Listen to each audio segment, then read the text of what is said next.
Hi everybody, today's topic is about hydronephrosis. To have better understanding about the subject matter, it is good to look the internal features of the kidney.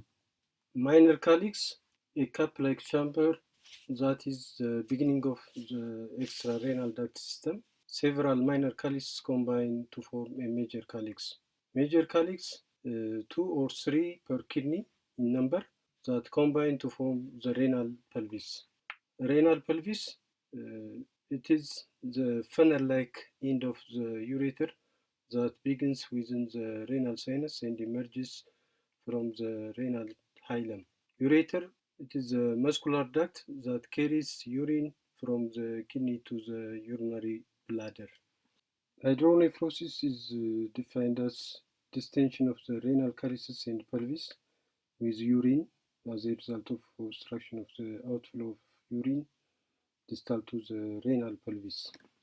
The signs and the symptoms of hydronephrosis depend upon whether the obstruction is acute or chronic, partial or complete, unilateral or bilateral. Hydronephrosis that occurs acutely with sudden onset can cause intense pain in the flank area. Conversely, hydronephrosis that develops gradually over time will generally cause either a dull discomfort or no pain at all. An obstruction that occurs at the urethra or bladder outlet can cause pain and pressure resulting from distension of the bladder. If complete obstruction occurs, a post-renal kidney failure may follow.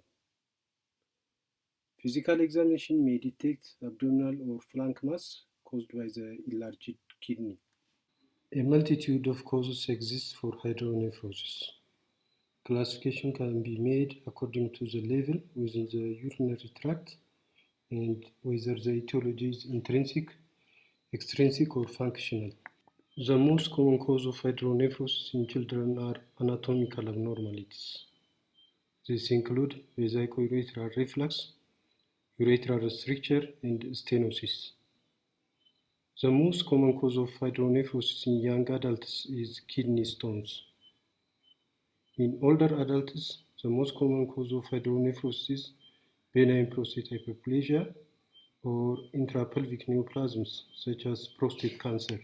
The rise in urethral pressure leads to marked changes in glomerular filtration, tubular function, and renal blood flow. The extent and persistence of these functional insults is directly related to the duration and of obstruction. To distinguish acute and chronic hydronephrosis, one may consider act as hydronephrosis that, when corrected, allows full recovery of renal function. Conversely, in chronic hydronephrosis, the loss of function is irreversible even with correction of obstruction. Urinalysis is used to assess for signs of infection. Pyuria suggests the presence of infection. Microscopic hematuria may indicate the presence of a stone or tumor. Complete blood cell count may reveal leukocytosis, which may indicate acute infection. Serum chemistry studies can reveal an elevation of blood urea nitrogen and creatinine levels, which may be the result of bilateral hydronephrosis. Ultrasound examination shows enlargement of the urinary collecting system is related to urinary obstruction and can include the pelvis, the calyces, and the ureter. The hydronephrosis is typically graded visually and can be divided into 5 categories, going from a slight expansion of the renal pelvis to end-stage hydronephrosis with cortical thinning. CT scan with or without contrast will image the urinary tract, including the kidney, ureterus, bladder, and urethra. An intravenous pyelogram is a radiological procedure used to visualize abnormalities of the urinary system, including the kidneys, ureterus, and bladder. In IVP, the contrast agent is given through a vein allowed to be cleared by the kidneys and excreted through the urinary tract as part of the urine. In antegrade pyelography, radiocontrast dye is injected into the renal pelvis and X-rays are taken. As it is an invasive procedure, it is chosen when other non-invasive tests are non-confirmatory or contraindicated. In retrograde pyelography, the flow of contrast is opposite the usual outbound flow of urine. Dye is injected during cystoscopy, which is where a flexible tube is inserted into the bladder and to the lower part of the ureter. The specific treatment of a patient with hydronephrosis depends on the etiology of the process. Any sign of infection within the obstructor system, the potential for loss of renal function, and refractory pain in a patient with an obstructing urethral calculus warrant urgent intervention.